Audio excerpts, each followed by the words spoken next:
You've been hearing all about how people are leveraging AI to just do some crazy and dope things. And you've been wondering, can that be you too?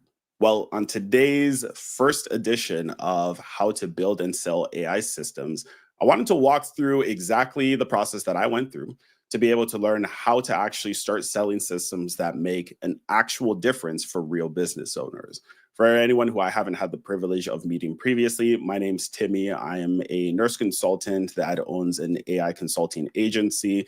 And what I have learned in the last 6 months is that anybody who has a desire to be able to add value to others in a significant way and also really wants to be able to build something of significance for themselves so that they can then have more options, freedom, time, and money. This is a pathway that if you are dedicated to actually being able to create those types of results, there's no reason why you can't do it. What I'm planning to prove to you by the end of today's call is that if you are actually planning to be able to use your knowledge, especially if you are a nurse, to be able to create outcomes, to add value on a systemic level, so you can actually get paid what it is that you're truly worth, that there is no greater pathway. Because so many of us think that, oh, you need to have all these technical skills, you got to know the ins and outs and all of that. You don't. You don't. I'm telling you right now, none of that actually matters.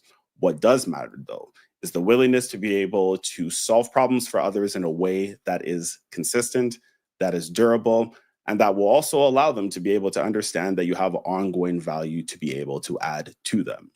Now, I know that for myself, as I was getting started in this path, I was starting to wonder, okay, if I really do want to be successful in doing this, how long is it going to take me? What sorts of things do I need to be worried about or thinking about?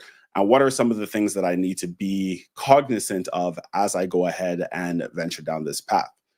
Today, I'm going to prove to you that while, yes, there is some preliminary things that you're going to need to understand, it's not going to take you nearly as long as you're expecting it will.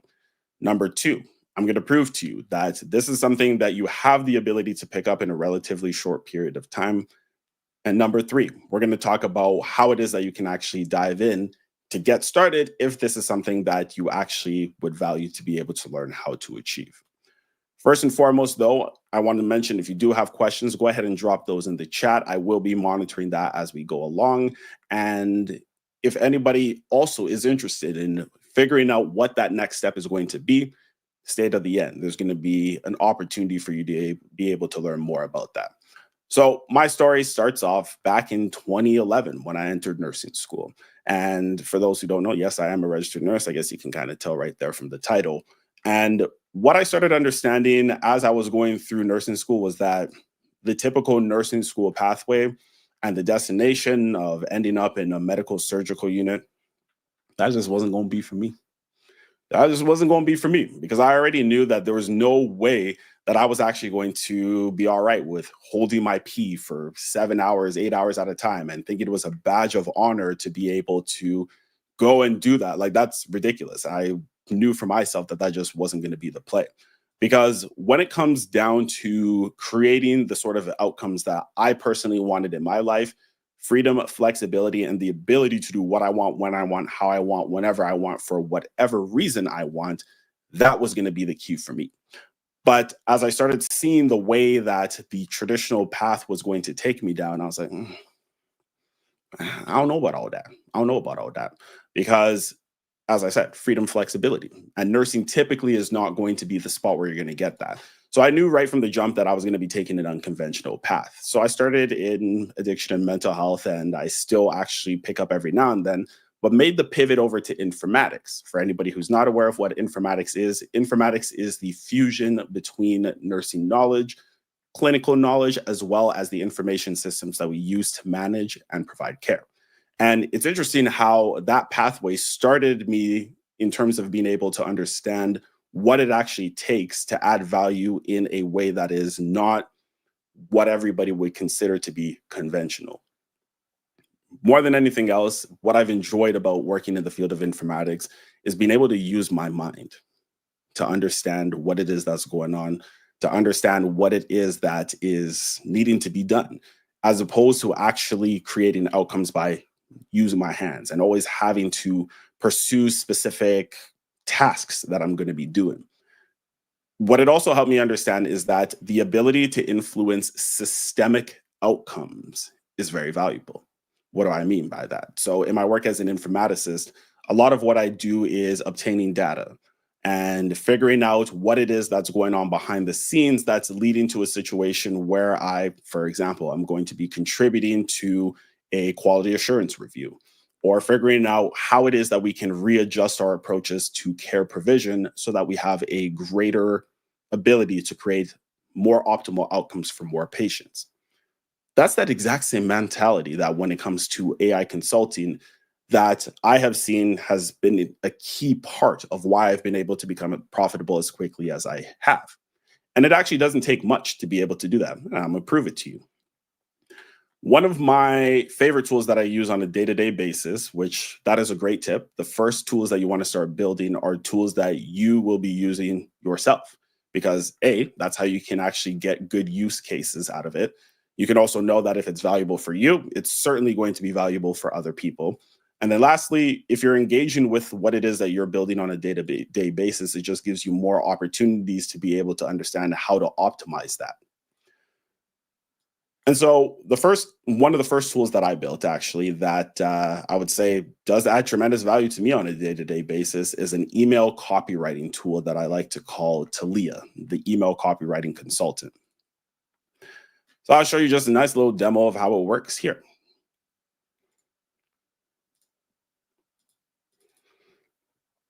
So Talia is a custom GPT. And for anybody who is not familiar with custom GPTs, these are tools that just allow you to be able to build off of the platform that ChatGPT has made available. I should say OpenAI has made available so that you can simply borrow their infrastructure, for lack of a better term, to be able to build things that actually add value. So what I'm going to do here is on ChatGPT on the side, I'm just going to get it to build an email for me that just has a bunch of spelling errors in it.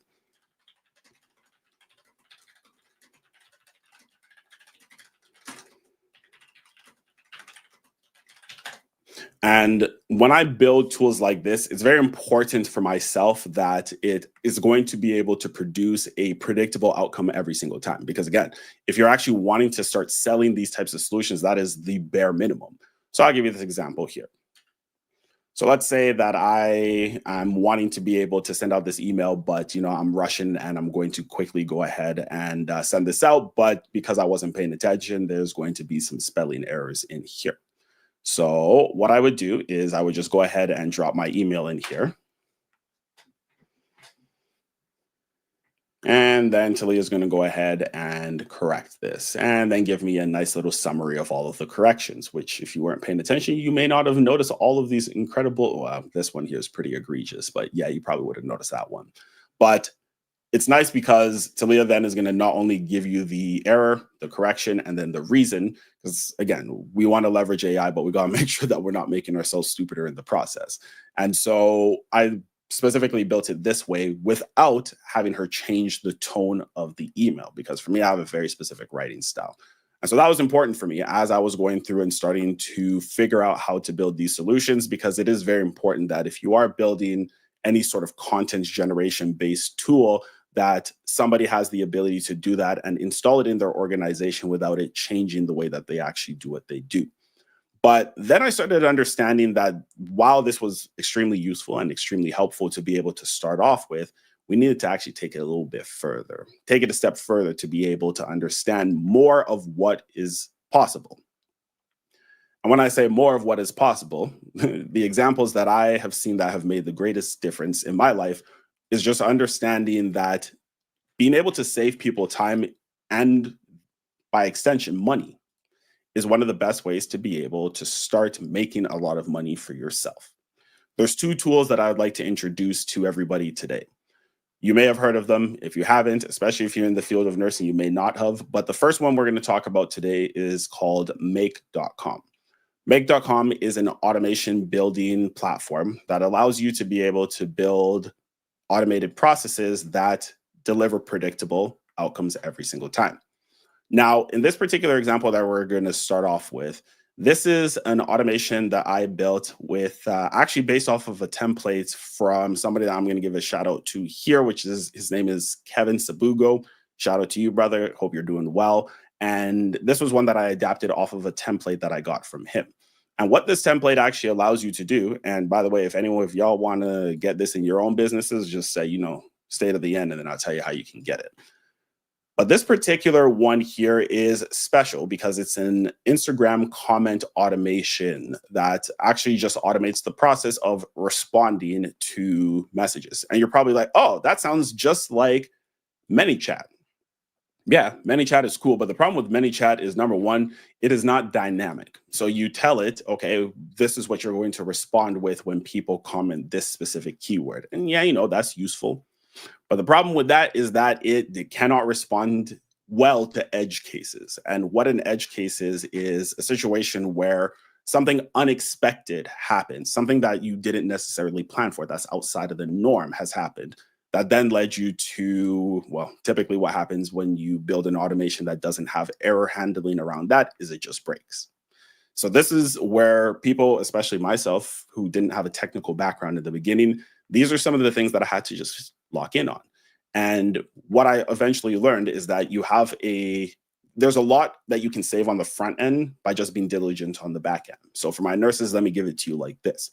You're never going to implement before you assess, before you diagnose the problem, before you plan. Implementing or intervention is the fourth step in the process. You got three other things that you need to do. When you're building AI systems that you're going to especially sell to business owners or that you're going to use to add value, very important that you keep that in mind. Again, these people are paying you their hard-earned money. They're investing in your product, in your company, with the belief, with the faith that it is actually going to produce the expected outcome for them. So you got to be smart about that, and you got to be respectful of that. So let me go ahead and show you this initial automation here and what it actually does. So when you're looking at this particular system, first and foremost, I will say something I really love about this system and the other one I'm going to show you is that it's really pretty. What it ultimately ends up doing for you is it builds something that is actually like quite nice to look at, which I've always been a huge fan of. And yeah, it's not everybody cares about that, but I do. I think it's cool. So I'll go ahead and share my screen with y'all here.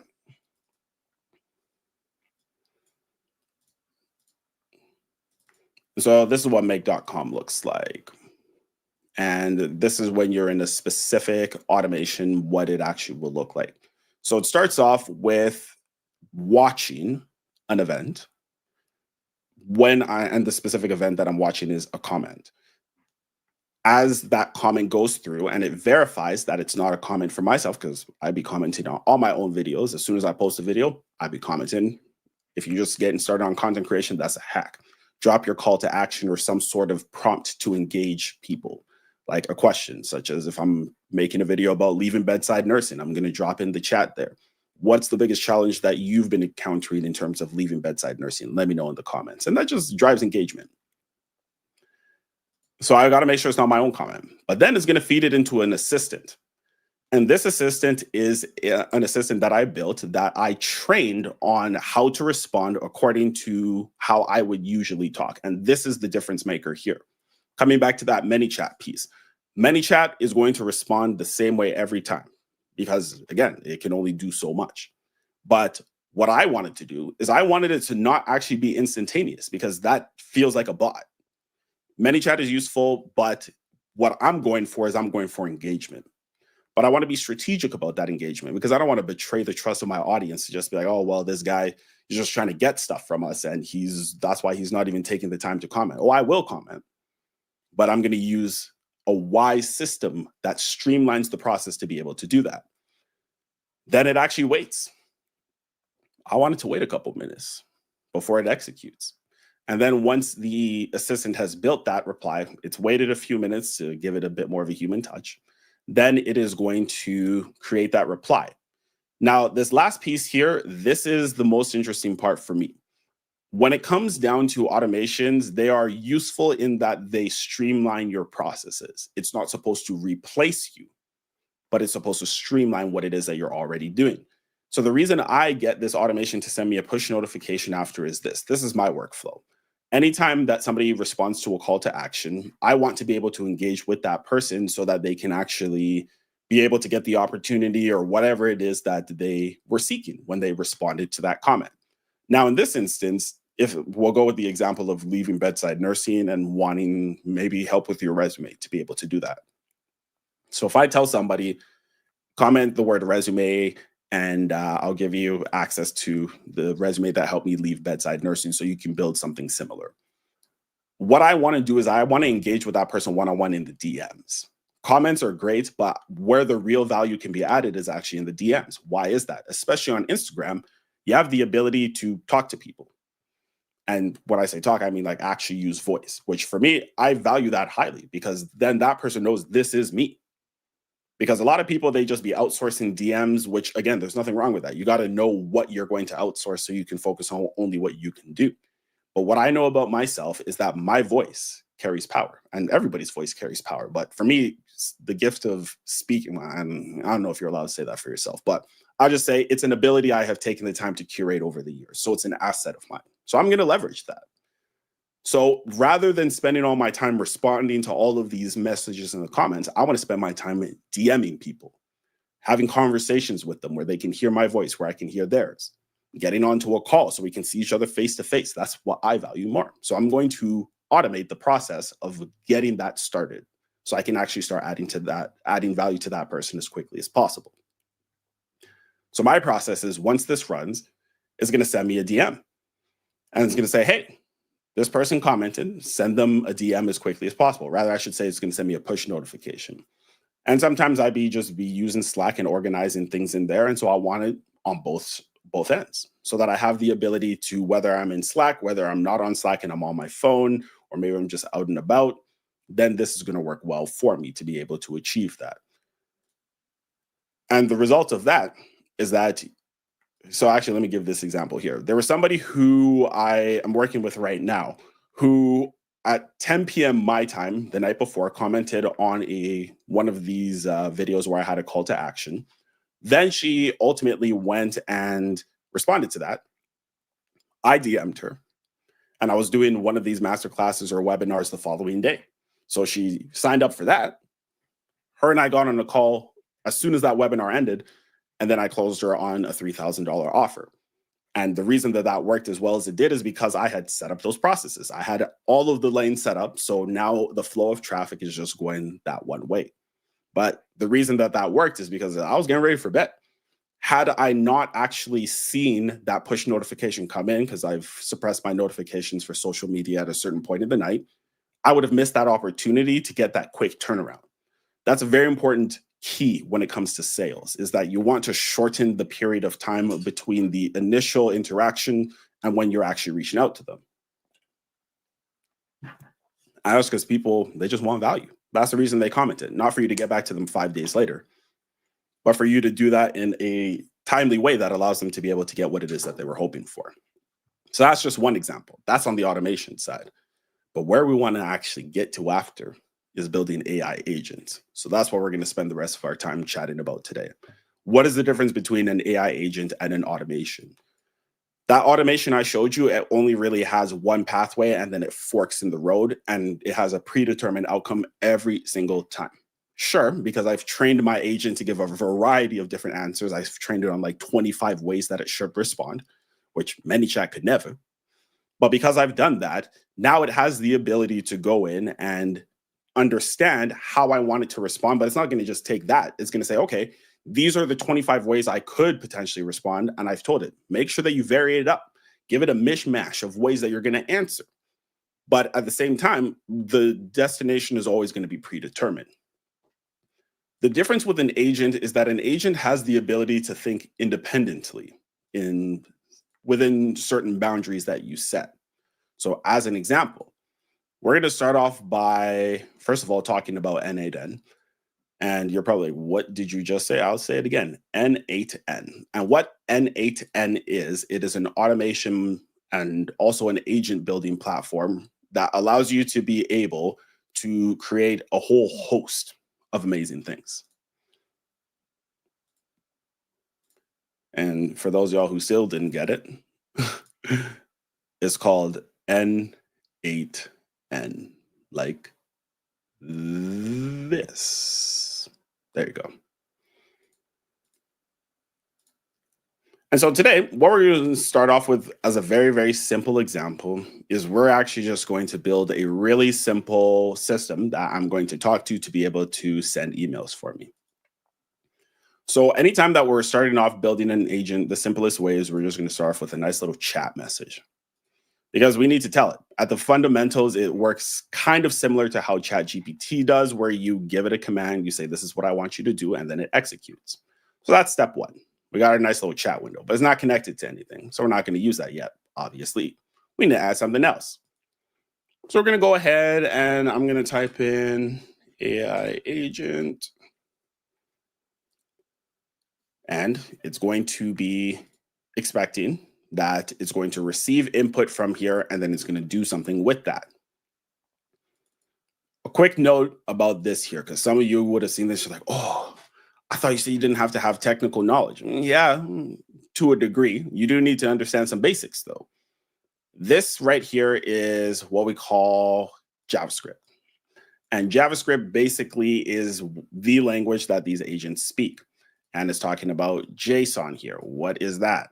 Well, JSON actually is going to allow you to be able to, that's how we send information through the internet, for lack of a better term. I'm going to keep it real simple today. And so when I go in here, what I'm going to do is I actually want it to be able to go in and to have some ability to do something. So I'm going to start off and I'm just going to, for our example today, I'm just going to use OpenAI, or as it's more colloquially known, ChatGPT.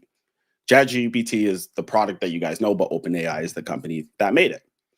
And for this example, we're just going to use simple memory. We're not going to get into all of the semantics around all the different ways that you can equip your agent with other types of memories, and keep it simple today. And I want this agent to be able to have access to Gmail. There are actually, no, before we do that, there are a host of different tools. You have different database types and storage types. You have tools like Airtable, which is a user-friendly storage system. Think of it as like Google Sheets on steroids, shall we say.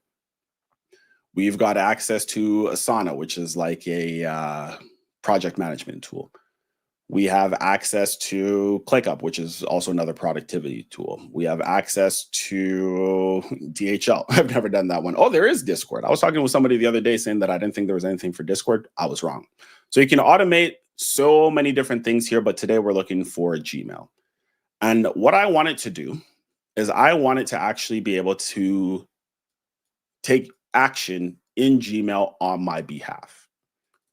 So what does that look like? Well, I had to actually give it access to my Gmail account through an authorization process, which is a conversation for another day. But what I actually want out of this is I don't want it to actually, well, let's walk through here just so you can see the different things that an agent could do. You can add labels, delete emails, you can get many emails, you can mark it as read, all these different things. But today we're going to pick send. Some people, especially when you're first starting to build these things, probably a better idea to actually just get it to drop it in the drafts. But yeah, today we're going to go with send. Now it's saying I need to know who I'm sending this to. I need to know what the subject is going to be and what the message is going to be. But I want the agent to figure that out because it's like, that's what I built you for, to do this independently.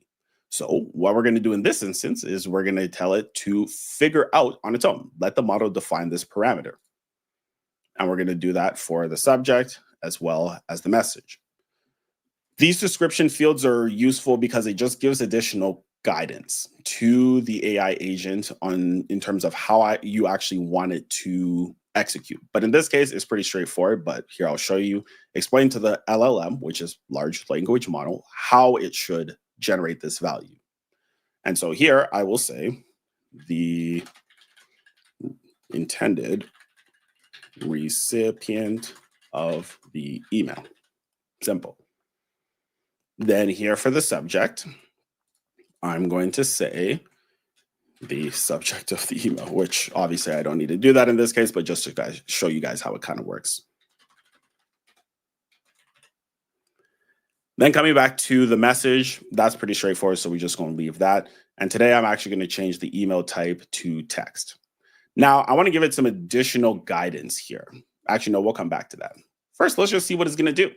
So far we have added our chat message, which allows us to interact with our model. We have added a chat model. This is basically the brains behind the AI agent. We're just using simple memory today so it can be able to keep track of what it's doing. And then we also have our simple Gmail solution or our Gmail access or tool, if you will, here. So I'm going to save that. Very important to be saving as you go along. And in this case today, we're just going to keep it real simple. And I'm going to ask it to go ahead and actually send this email to myself. So we'll say,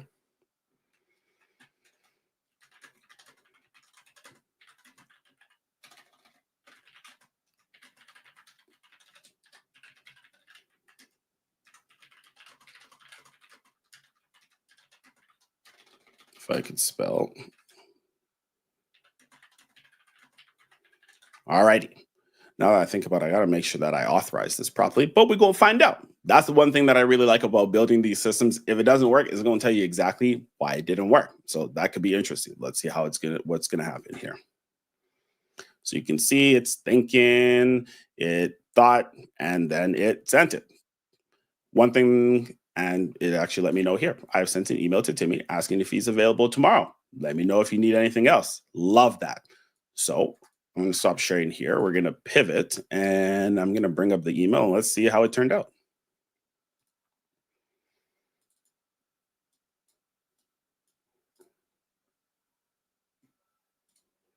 So it did come through.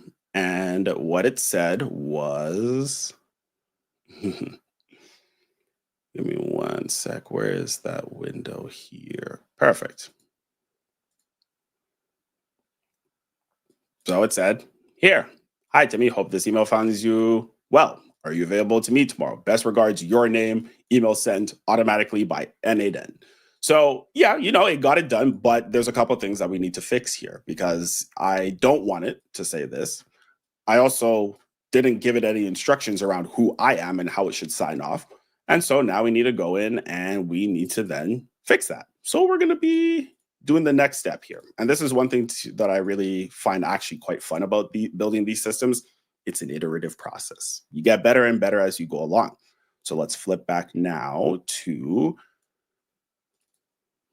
let's flip back now to our agent and see how we're going to make some tweaks so that it actually is going to behave the way that we want it to behave.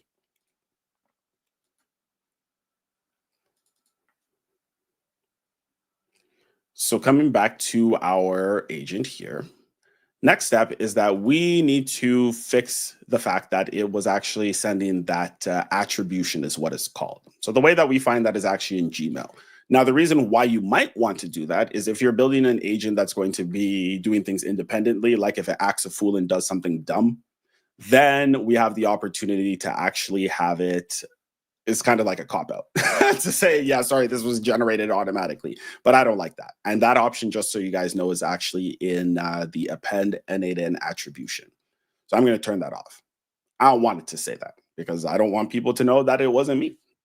Again, email is an important part of the work that I do, but I literally get hundreds of emails between my business, my personal, and my work every single day. So I don't have time to respond to all of them. So if you dealt with that, what we also need to do is we need to tell it who I am. So what we're going to do in this case is we are going to make use of a system message. So think of this as giving a prompt to your agent to tell it how to behave. So in this case here, what I am going to do is I'm going to tell it,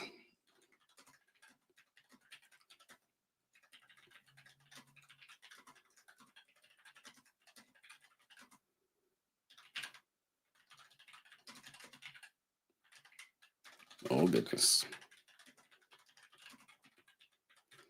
Now, for anyone who hasn't seen me talk about the 4 steps to building a prompt or to prompt engineering, I should say, number 1 is identity.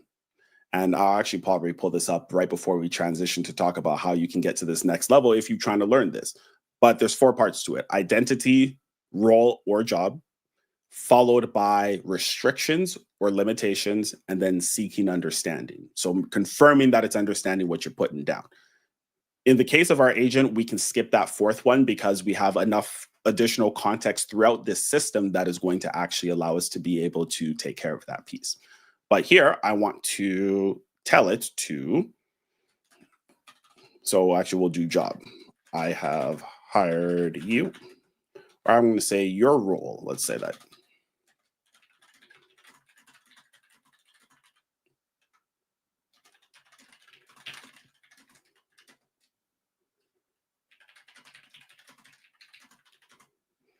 If I could spell, but to be honest, even if I didn't fix that, it would be fine.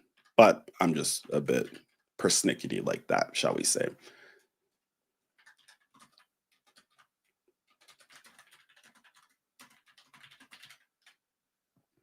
And now we need to add restrictions. So I'm going to say rules that must be followed.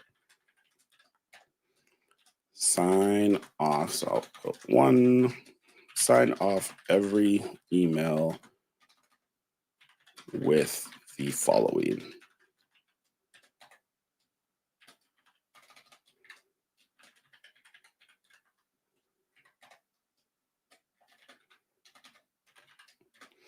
And then the other piece is that I also wanted to have some guidance on the formatting, the extended formatting that or the intended formatting that I'm looking for. Now, in this particular instance, it actually did a pretty good job for that initial one, and it did actually space it out well. The reason that this worked out, and I'll show you here, because Angela, shout out to you, when we were working through this earlier, one of the things that I didn't mention is that we do want to pick as our output or email type, we want to pick text. And so that's how it's going to give us the spaces that we need to see here.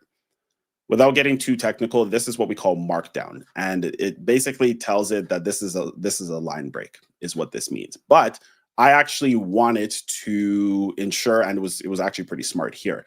It was smart enough to know that it needs to be formatted correctly where it has the line breaks and it'll actually look like an actual email as opposed to just chunking it into one paragraph. That's how you know that something weird is going on, which again, we don't want to tip people off to that. So we have that, and I'm going to end quote there, and then let's see what happens. So we're going to repeat that exact same command, and I'm just going to grab that. When you see these nice little triangles here, that just means that something has happened or something has shifted since we last ran this, which in this case, yes, we got rid of the N8N attribution. And we also added additional guidance as to who I am. So we're going to go here. So pretty. I love that. So there we go. Sent an email to Timmy asking, let me know if you need further assistance. So let's bring up the email. Let's see what it did this time.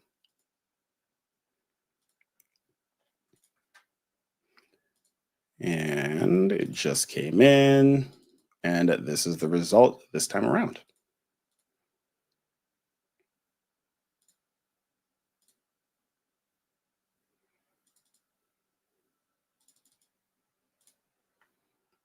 Voila. There we go. So looking beautiful. And it signed it off there. Ain't that amazing? So obviously, this is a very simple and basic example around what you can actually do with systems like this. And if you are actually planning to figure out how you can do something that is going to add value to an organization in a way that they actually are willing to compensate you for, something like this isn't going to be the be all end all. But that's because we think it a little bit too small. When it comes to these types of systems, this is just the very, very basics. And that's what I really wanted to just show you guys the possibilities around, is that agents allow you to be able to add value in ways that previously were not possible. And the way that personally I have had some good success in terms of doing that is that it allows you to be able to just streamline people's processes throughout various different workflows. Think of it this way. If you have an executive, for example, who is wanting to be able to save time, not wanting to have to manually do all these things that they were doing before, because especially email is a big one, then you have the ability to perhaps build a solution that will then allow them to get some of their time back. And as we know, the most valuable resource on the face of the planet is time, because we can always make more money, but we can't actually make more time.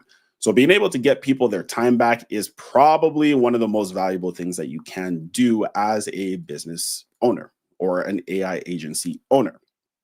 Now, the other thing that I wanted to just show you real quickly as far as how far this can go is when you are actually looking to build a holistic solution that can, again, add value in a way that people are willing to compensate you for, there's a lot of different pathways that you can go through. I'm actually going to show you an automation that shout out to Chase Hannigan, actually, who is the creator behind this one. But this is something that is quite a bit more complex. So I'm only going to show you for a little bit. Otherwise, it's like when you look at the sun too long, your eyes get fried. You got to make sure you have the proper equipment. You got to have the proper perspective in front of your eyes to be able to understand this. So I like to call this system Oriana the Enlightened One. And what Oriana has the ability to do, Oriana has the ability to take information from a Google Drive and put it into a database that the AI can then reference later on. It has access to documents and it has access to email.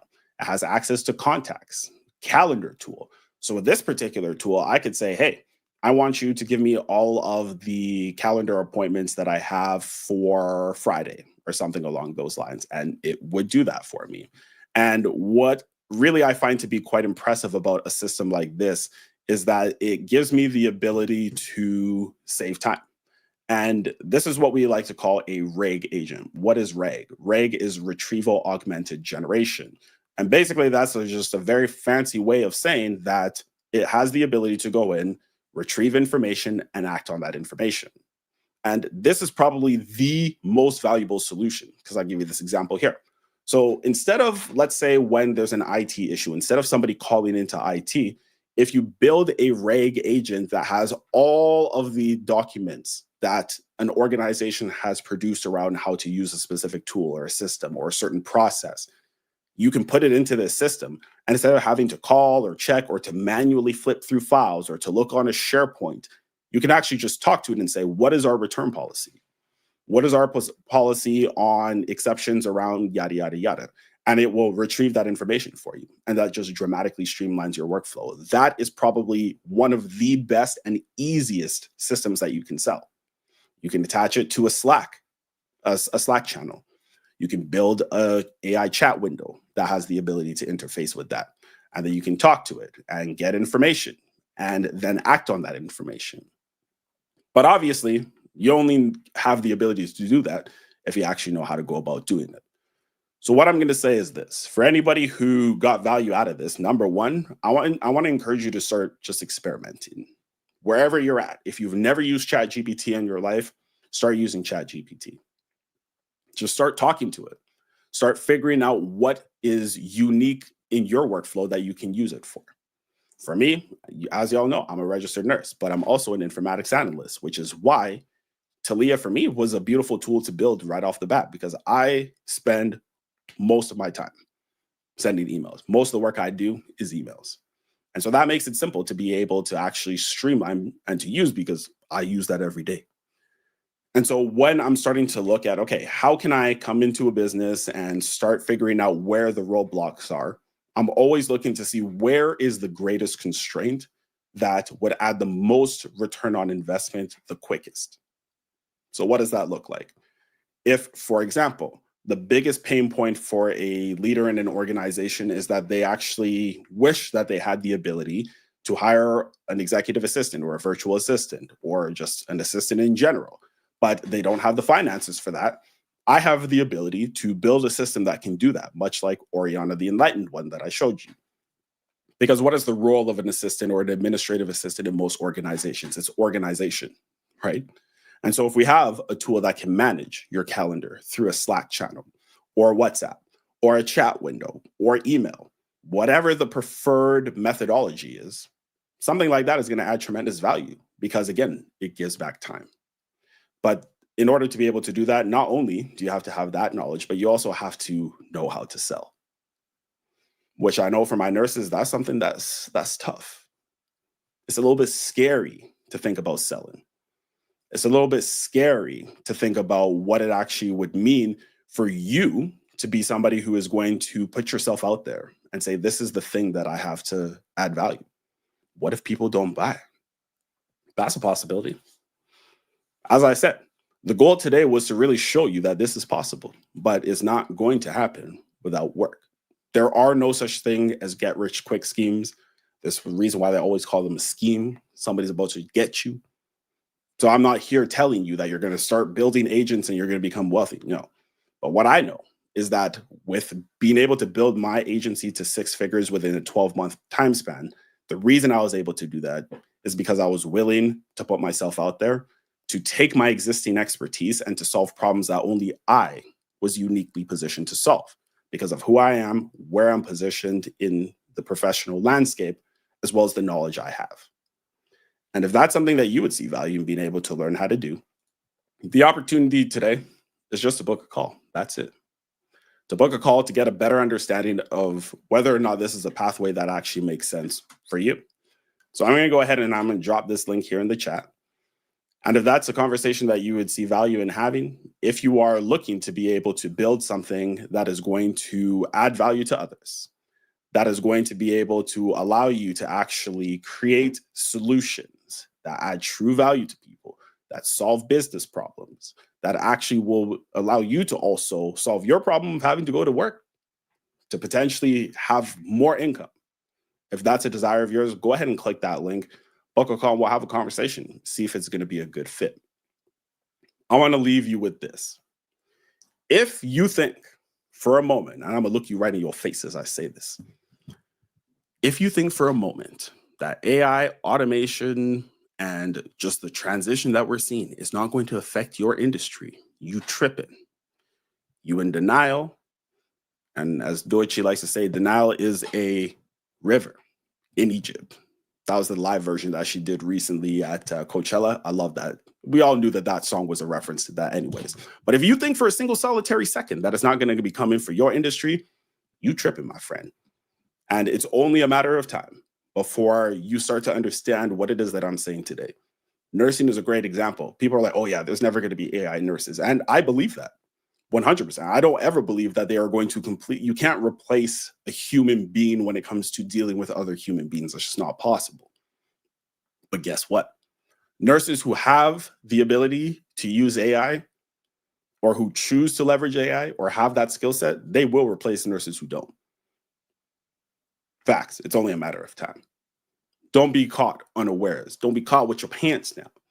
Start learning this stuff now, even if it's just asking ChatGPT to help you flesh out an idea. Start somewhere because it's only a matter of time before the separation between those who are leveraging these tools to create outsized impact and those who don't becomes a permanent and unsurmountable gap. So don't be one of the people who are on the losing end. Looking forward to connecting with those of you who see value in chatting more about this. And if you got nothing else out of this, I hope that more than anything else, you can see that the barrier to entry to being able to start your own business, to create outcomes for yourself that allow you to get to that next level and potentially step away from what it is that you're currently doing, if that's your desire, that opportunity is more available than ever before. So take advantage of it. Take care, stay blessed, and we'll see y'all in the next one.